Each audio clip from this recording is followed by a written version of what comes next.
The shooting party went to Spala. The whole game shot during the 2 days was brought home earlier than usual, on Saturday afternoon, and was all laid out before the children's bedtime. So Miss Wilson and I thought we might show it to our little charges.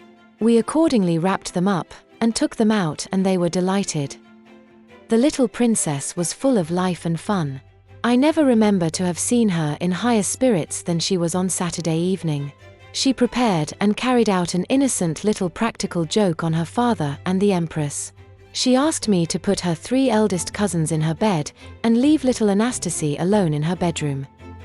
"When Auntie Alex and Papa come," said the child, "Auntie Alex will be looking everywhere for her children, and Papa will not know how he has got 4.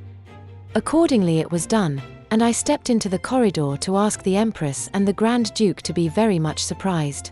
They were of course exceedingly surprised, and the Empress pretended to be much frightened, to the child's great delight.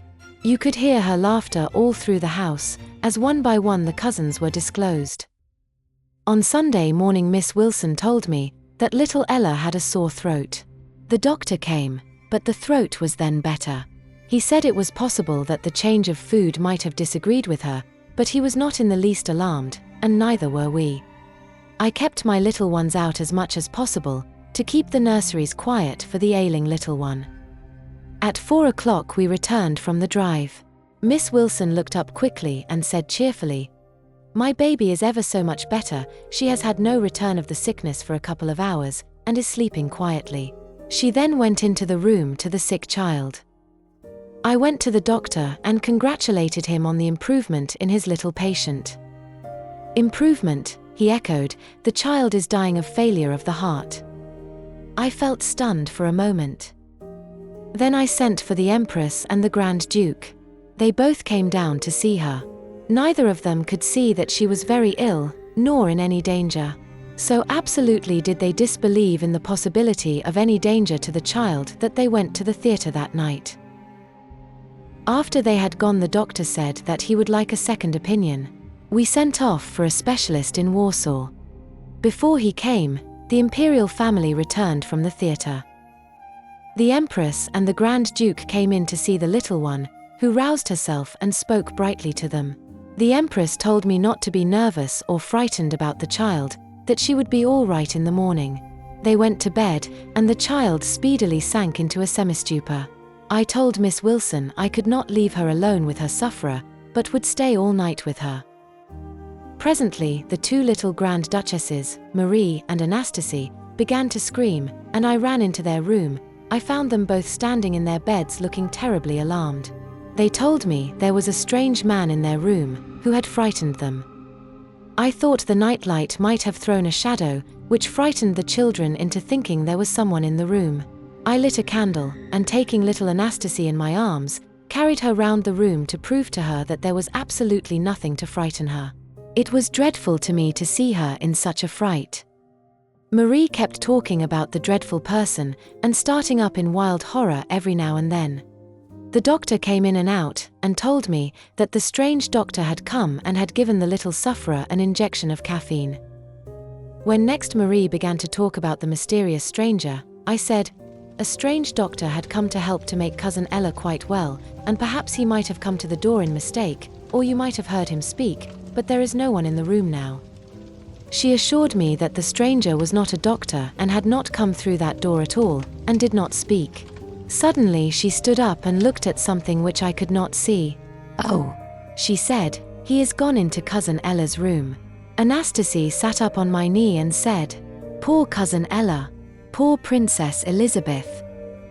She fell asleep almost immediately after, but it was some time before I could loosen the clasped arms, and little Marie slept also quietly. As soon as possible I laid her in her little bed and returned to the sick room.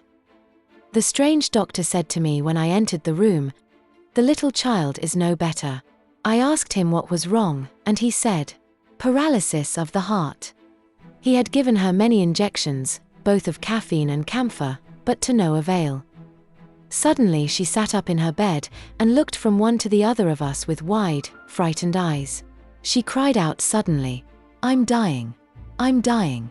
Miss Wilson coaxed her to lie down again.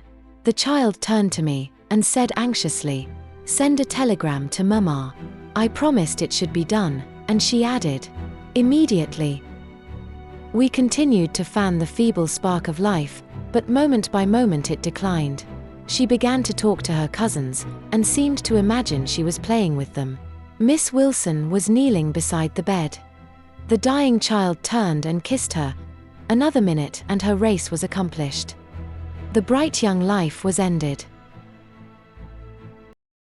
When Princess Victoria Melita was getting ready to travel to Poland to be at her daughter's bedside, a telegram arrived informing the mother of the little girl's death. There was an autopsy made on the body. A German and 2 Polish doctors, with the court doctor, did what was necessary.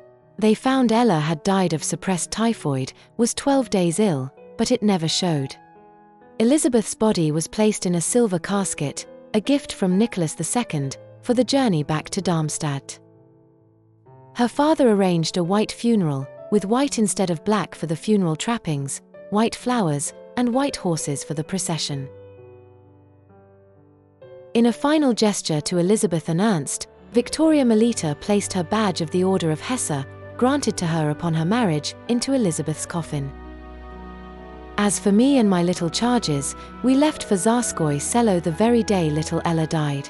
My children talked much of cousin Ella and how God had taken her spirit, and they understood that later God would take her body also to heaven. One day Marie was looking at a picture of Nydia, the blind girl of Pompeii. She asked me why she was blind. I replied that God sometimes made people blind, but none knew why. So she said, "I know someone who knows." I said, "No dear, I think not, no one knows." "Cousin Ella knows," came the answer. "She is in heaven, sitting down and talking to God, and he is telling her how he did it." "And why?"